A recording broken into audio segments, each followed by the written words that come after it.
Olá, tudo bem com você? Começa agora mais um Ação Parlamentar. E no programa de hoje, a gente vai falar sobre o recesso que começa agora em julho.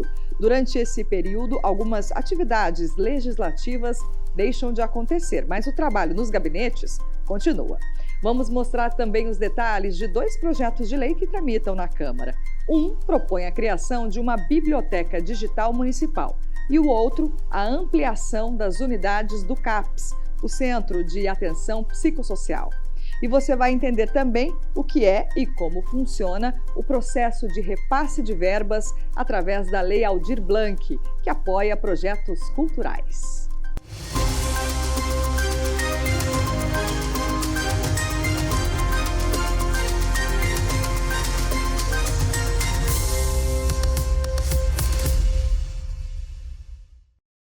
E no mês de julho começa aqui na Câmara Municipal o recesso parlamentar e com isso algumas atividades legislativas deixam de acontecer.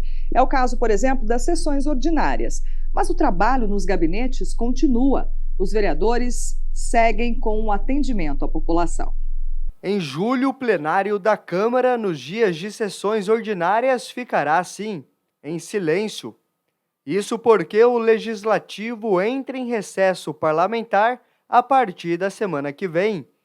Este período de pausa está previsto no regimento interno, que suspende até o fim do mês atividades como votações, análises de projetos e reuniões de comissões e SEIs.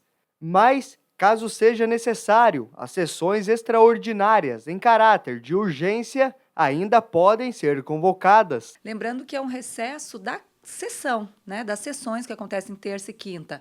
Só isso que acaba não acontecendo. Do resto, todo o gabinete, a Câmara, a gente mesmo, eu, pelo menos como vereadora, continua tendo as ações do dia a dia, as demandas ocorrem normalmente. Só o recesso, quando tem recesso, não tem as sessões. E quando acontece de ter alguma sessão extraordinária, alguma demanda urgente que precisa ser votado, a gente tem que comparecer, porque nós estamos somente em recesso. Eu, normalmente, mesmo em julho, eu costumo vir na Câmara Municipal, e como eu falei, né, tem o dia a dia de visitas, né, aí a feira para conversar com a população, não muda muito, só o que realmente muda e nos ajuda também, que é o momento que a gente pode dedicar a outros afazeres da vereança, é que não tem a sessão de Câmara, que começa às 16 horas, sem horário para acabar, então você também pode fazer agendas terças e quintas, que normalmente eu acabo não fazendo, porque você acaba não tendo horário para sair da Câmara Municipal. E é sempre importante lembrar, apesar da pausa nas atividades parlamentares, a Câmara funciona normalmente. Dentro dos gabinetes, o trabalho não sofre nenhuma alteração. O atendimento às pessoas continua sendo realizado e todos os funcionários vão estar à disposição para ouvir demandas e buscar soluções para as questões que envolvem o município. É importante esse atendimento para que a gente consiga encaminhar para a Prefeitura e para as secretarias as demandas dos munícipes para que eles atendam também esses pedidos. O mesmo acontece com o setor administrativo. Departamentos importantes para a manutenção e funcionamento da estrutura pública permanecem em atividade. A Câmara continua funcionando porque nós temos que continuar pagando os salários dos nossos servidores, continuar provendo serviços internos, tanto ao público interno para o funcionamento da casa, quanto ao público externo, né? Nós temos o Serviço de Informação ao Cidadão, que continua funcionando integralmente para qualquer pessoa, a ouvidoria da casa, e os próprios gabinetes também continuam funcionando, então a gente tem que dar todo o suporte necessário para que todas as atividades continuem em pleno funcionamento. E o trabalho dos vereadores também não para. Este período de recesso é utilizado pelos parlamentares para intensificarem as fiscalizações de obras e serviços públicos, além de irem para as ruas, conversarem com a população. Então, no dia a dia, demanda do bairro, solicitações, pedidos que vêm através do WhatsApp, e-mail, até mesmo atendimento aqui no gabinete, continua normal, né? A gente tem algum pedido para a gente ir no bairro ver alguma coisa que é uma demanda do munícipe, a gente continua indo. Então, o que acaba não acontecendo são as sessões terça e quinta, mas os trabalhos, pelo menos eu continuo atendendo normalmente, e acredito que a maioria dos vereadores também continuam atendendo normalmente. E o vereador também hoje, atualmente, né, há um bom tempo, ele é muito facilmente encontrado, né, pelo WhatsApp, por rede social. Então, o dia a dia, eu já falei em vários momentos, o dia a dia do vereador é 24 horas, você atende pessoas estando em São José, não estando. Então, o trabalho continua, a estrutura da casa que tem esse recesso. Todas as ferramentas de participação popular também podem ser encontradas de forma online. E para ter acesso é bem simples. Basta entrar no site e acessar a opção do Fale Conosco. Caso precise de atendimento presencial, as portas da Câmara estarão abertas. O horário de expediente do Legislativo é de segunda a sexta-feira, de 8 da manhã ao meio-dia e de 1h30 da tarde até as 5h30 da tarde. Nós recebemos todas as demandas no gabinete via telefone, e-mail, WhatsApp, pessoalmente, no dia a dia, que a gente está na rua todos os dias buscando resolver e solucionando problemas, né, do munícipe. Logicamente, sempre precisando da prefeitura, claro, é ali que se resolve a maior parte dos problemas do munícipe. Estaremos à disposição e todos os dias funcionando. As sessões ordinárias e as atividades legislativas retornam no primeiro dia de agosto, na quinta-feira, a partir das 4 da tarde. Todos os trabalhos em plenário você pode acompanhar ao vivo, pela TV Câmara, no canal do YouTube e nas redes sociais. Volta em agosto, as sessões voltam, continuam a partir de agosto, e não tem parada por causa da eleição, não. Continua tendo terça e quinta, as sessões vão acontecendo até o final do ano. E a gente muda de assunto agora para falar sobre cultura. Esse ano, a Fundação Cultural Cassiano Ricardo vai repassar por meio da Lei Aldir Blanc R$ 4.300.000 para projetos nas áreas de audiovisual, literatura e artes visuais. Os recursos vêm do Fundo Nacional da Cultura e a lei é uma maneira de apoiar a arte e também a cultura. O Teatro Marcelo Dene, mais conhecido como Teatro da Rua Elisa, na região central da cidade, é um dos vários espaços culturais de São José. O local existe há mais de 12 anos, mas o grupo que administra produz arte desde 2002. São 22 anos de atuação, possíveis através de políticas públicas de acesso à cultura. Uma das principais conquistas do segmento, por exemplo, foi a destinação de 50% da verba estadual do PROAC para os artistas do interior. Porque quando ela foi criada, ela determinava uma cota de 20% para a produção do interior. Então, 80% ficava concentrada na capital. E aí a gente fez parte de um movimento que ainda existe, que é o FLIGSP, e nós ficamos quase uma década lutando para que, no mínimo, 50% dos recursos dos editais do PROAC fosse destinado à produção do interior. Todas as áreas, cinema, teatro, música, a manutenção de espaços culturais e tudo mais. E nós conseguimos isso. E as leis de incentivo são fundamentais para manter a arte viva. Para se ter uma ideia, a peça teatral apresentada atualmente pelo grupo da Rua Elisa tem 1h20 de duração, mas levou 2 anos e meio para ser produzida. O tema central destaca a transformação no mercado de trabalho, desde a época industrial da tecelagem Paraíba até os dias atuais. Um projeto que envolve pesquisa e muitas horas de ensaio. Um grupo de teatro que é financiado, ele devolve para a comunidade este investimento feito nesta produção, né? Então, esse é o interesse público. Então, assim, população que está nos ouvindo, quando a gente diz, não, mas um grupo pegou um recurso, na verdade ele pegou um recurso, mas ele tem uma contrapartida para devolver à sociedade. De acordo com o presidente da Fundação Cultural, Tom Freitas, neste ano São José investiu mais de 10 milhões de reais em projetos culturais na cidade. Recursos obtidos através de repasses federais, como a Lei Paulo Gustavo, Aldir Blanc e Rouanet, e estaduais e municipais, como o PROAC, Fundo Municipal de Cultura e a LIFE.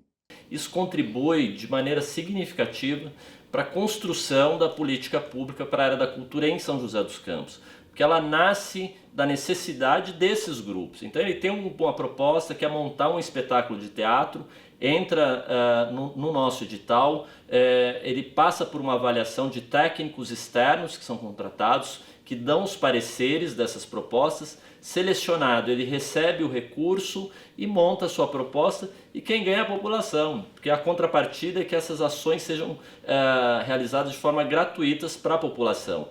Os valores destinados ao município são de responsabilidade da Fundação Cultural. A destinação das verbas é feita a partir de uma consulta pública.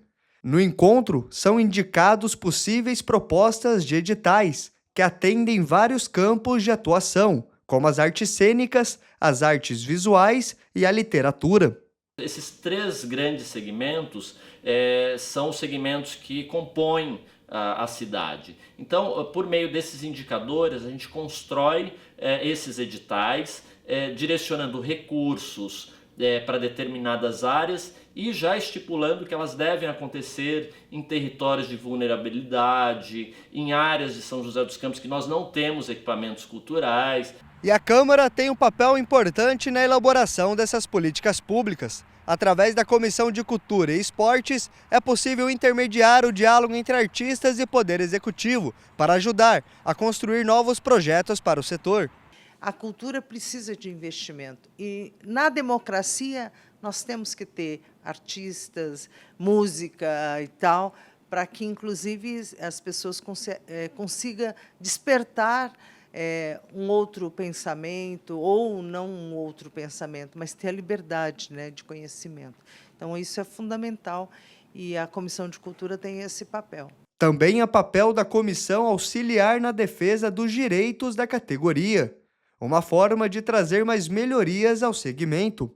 O que é importante é a sociedade civil pressionar, inclusive, quando tiver divergências com a questão da cultura, apresentar propostas, e aí que os membros da cultura possam estar, inclusive, ouvindo e debatendo com eles o que é melhor para a cidade de São José dos Campos. E para quem produz arte na cidade, investir em cultura é investir em cidadania. Na verdade, a cultura ela é um elemento estruturante para pensar a construção da sociedade. Que sociedade nós queremos? Né? Essa sociedade é uma sociedade individualista ou é uma sociedade fraterna? A discussão, no fundo, é essa, né? Que sociedade nós queremos construir?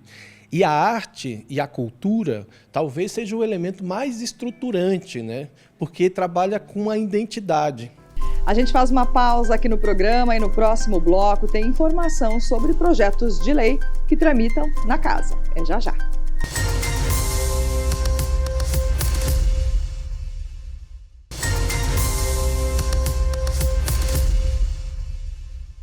Estamos de volta com o Ação Parlamentar.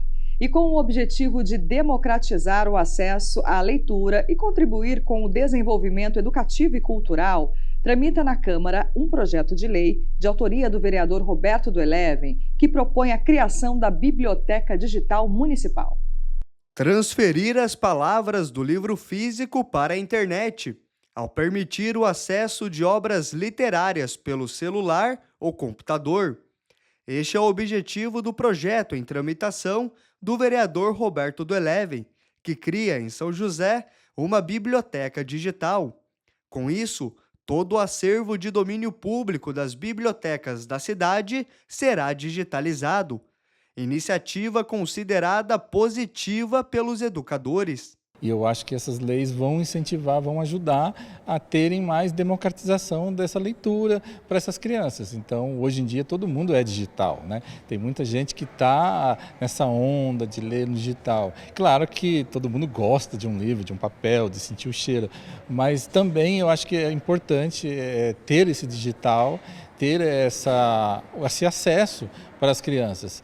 Para a leitura, também no digital, né? A proposta é contribuir com o desenvolvimento cultural e educativo dos alunos da rede pública.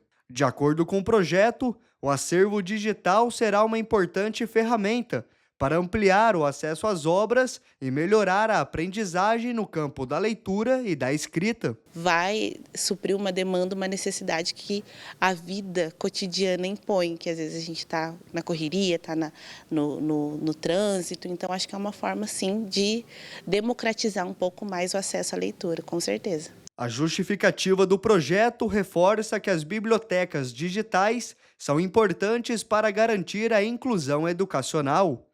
A partir dos livros digitalizados, qualquer pessoa terá acesso fácil e instantâneo a uma obra literária. Isso também evita a burocracia para o aluguel de um exemplar e amplia a possibilidade de leitura para quem não consegue ir até a biblioteca. Ela vai ter acesso, às vezes, pelo celular, né? Vai ter acesso pelo computador, em casa, né? Muitos não têm, mas às vezes a escola tem um computador, tem um tablet, para ele poder ter acesso. Então, isso pode ter acesso a diversos livros, diversos temas, histórias, poemas. Então, acho que isso é importante. Uma pesquisa realizada pelo Datafolha também apontou que 40% dos brasileiros optaram pela leitura de forma digital durante a pandemia. Por isso, a tecnologia pode ser considerada uma aliada para incentivar a formação de novos leitores. A tecnologia é uma faca de dois gumes, então a gente precisa aliar ela às nossas ações para que a utilização dela se torne realmente efetiva. E fazer isso com a leitura, eu acho que é extremamente importante, porque às vezes fica muito difícil você carregar livro na bolsa, às vezes sua bolsa é pequena, mas se você tem ali na sua mão, no aplicativo de leitura, como o Kindle, ou um tablet, funciona muito bem também. E para o futuro, o vereador Roberto do Eleven espera que, se aprovado, o projeto possa fortalecer as políticas públicas na educação. Forma de tirar os livros das prateleiras para poderem ser acessados de qualquer lugar. A gente continua falando sobre o trabalho da Câmara, agora sobre um outro projeto de lei que também tramita na Casa. A proposta, de autoria do vereador Roberto Chagas, propõe a criação de novos centros de atenção psicossocial na cidade. O objetivo é descentralizar o atendimento. Oferecer acolhimento humanizado e multidisciplinar a pessoas que precisam de atendimento psicológico. Este é o papel do CAPS. Atualmente, São José dos Campos possui 4 unidades do serviço, que recebem crianças, adolescentes e adultos com transtornos mentais graves ou dependência de álcool e drogas. Uma oportunidade de tratamento e recuperação. Fundamental para o tratamento, porque o que acontece? Esses pacientes mais graves, eles tendo esse apoio da equipe multidisciplinar, eles vão acabar tendo um tratamento mais qualificado e vão melhorar mais rapidamente. São pessoas muito qualificadas que estão tendo um olhar muito diferenciado para aquela pessoa que está, naquele momento, com um problema de saúde mental. Então, você tendo pessoas qualificadas, tendo um olhar diferente, a chance de dar certo é muito maior. Por ser considerado um importante mecanismo de saúde mental dentro da rede pública, o vereador Roberto Chagas propôs um projeto de lei para ampliar o serviço de urgência e emergência do CAPS na cidade. A matéria que está em tramitação prevê que todas as regiões tenham uma unidade para facilitar o atendimento.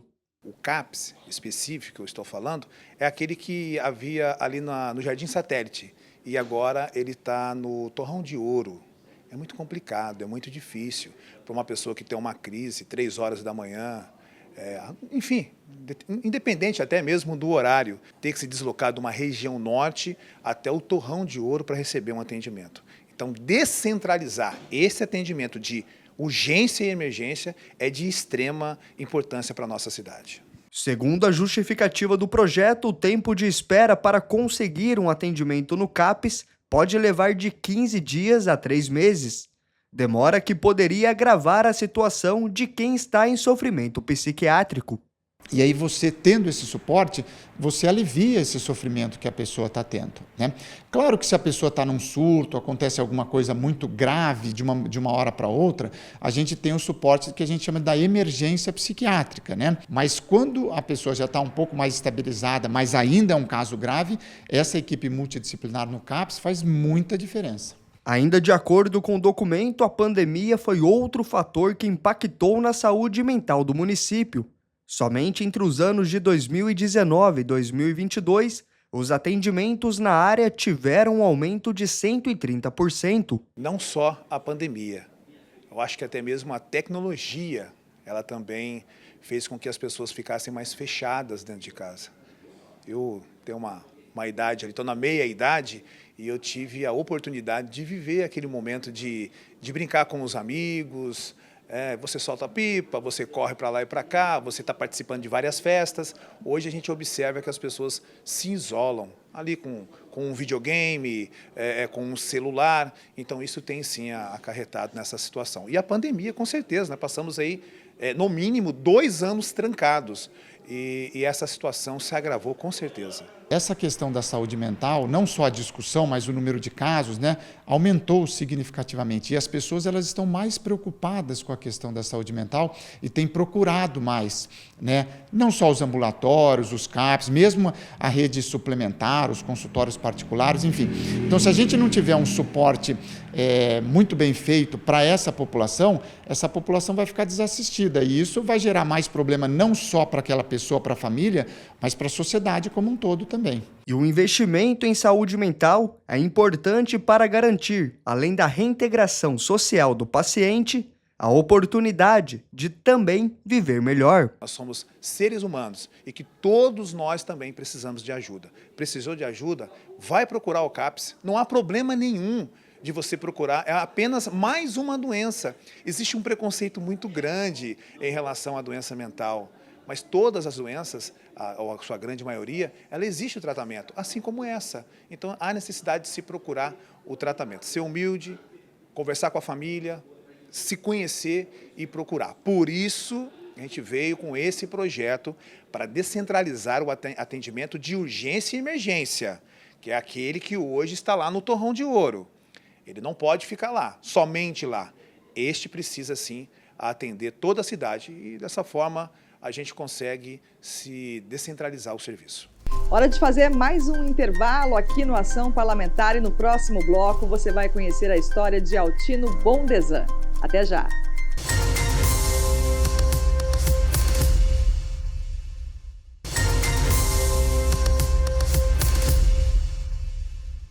Estamos de volta com o Ação Parlamentar. E ele chegou a São José dos Campos para tratar a tuberculose e, depois de ser curado, decidiu ficar por aqui. Altino Bondezan acompanhou um período de transformação da cidade e ajudou a contar a história do município. Jornalista, ele também atuou na vida cultural aqui de São José. A gente acompanha agora um pouco da história de Altino Bondezan, que dá nome a uma estrada em Eugênio de Melo.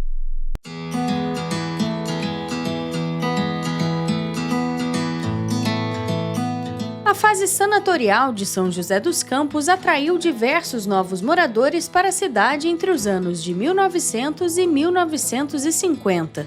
Um deles foi Altino Bondezan, um descendente de italianos que acabou se tornando joseense de coração quando se mudou para o município em 1935 para tratar a tuberculose. Ele ficou numa pensão, ele não morou no Vicentino Aranha, que era o lugar que acolhia a maior parte dos doentes. Ele fazia tratamentos lá, visitas diariamente, bicicleta, passeios de bicicleta pelas alamedas. Mas depois de um ano, ele se curou, se sentiu curado. Altino nasceu em São Simão, na região metropolitana de Ribeirão Preto, no estado de São Paulo, em 1916. Ele começou a vida como contador em Campinas, onde recebeu o diagnóstico de tuberculose. Depois de curado aqui em São José, foi aluno da primeira turma da Faculdade de Direito. Além das duas profissões, foi jornalista, escritor e poeta. E entre todos os ofícios, Altino se destacava por sempre estar disposto a ajudar. Meu pai tinha o jornal Diário de São José dos Campos nessa época, entendeu? E o Altino, além de amigo, ele era como se fosse o editor de fechamento do jornal. O jornal saía, nome ser diário, mas era semanário. E o Altino fechava o jornal. E meu pai pediu para mim buscar algumas matérias lá no Altino. Era tipo meia dúzia, assim, 8 matérias, matérias curtas, né? E eu chegava no escritório do Altino e ele falava, entra menino. E tendo gente, mesmo ele atendendo outras pessoas, que era o escritório de advocacia, ele começava a datilografar as matérias. Ah, essa matéria é de quem? Ah, é do prefeito Marcondes, ele, entendeu? Ah, esse material de quem? Ah, da rua Vilaça. E ele tinha assim, uma facilidade para escrever, porque ele conhecia as coisas com profundidade. A permanência em São José foi influenciada pelo banhado. A família conta que ele decidiu viver na cidade porque se apaixonou pela vista. Assim foi crescendo um amor incondicional pelo município. Cresceu tanto que se transformou em 2 livros. Ele escreveu São José em 4 tempos, no bicentenário da cidade, quando a cidade fez 200 anos, ele publicou esse livro que conta o início da cidade, passa pela fase sanatorial e chega até os dias de hoje. Nessa mesma linha, ele publicou depois São José de ontem e de hoje. E o conhecimento de Altino sobre a cidade era tão vasto que ele ficou conhecido como Senhor São José. Ele era uma verdadeira enciclopédia viva da cidade. Não havia o que se quisesse saber sobre São José dos Campos sem perguntar para ele. Então ele se tornou assim uma figurinha carimbada que era o sabe-tudo. Quem sabe é o Altino, pergunta para ele. E ele tinha mesmo uma memória fantástica, ele se lembrava das datas, dos nomes das pessoas, dos lugares. E se, por exemplo, falecesse algum personagem importante, ele escrevia uma crônica, as famílias já até esperavam. O doutor Altino vai falar do nosso pai, o doutor Altino vai falar da nossa mãe. Ele escrevia, ele fazia a crônica diária da cidade. A morte de Altino Bondesan em 2001 gerou comoção na cidade. Foi pauta de todos os veículos de notícias. Para perpetuar o legado deixado pelo joseense de coração, uma estrada no bairro Eugênio de Melo recebeu o nome dele. Homenagem eternizada por uma lei da vereadora Dulce Rita. Então é uma história muito bonita, uma pessoa muito inteligente, muito estudiosa, que fez a diferença. E eu acho que nada que sempre pensou à frente, sempre pensou no futuro de São José, desbravou o passado e desbravou o futuro. Que foi que levantou o primeiro estudo histórico, né, de história de São José, foi ele que fez. Então, por tudo isso, eu acho que é muito relevante essa pessoa.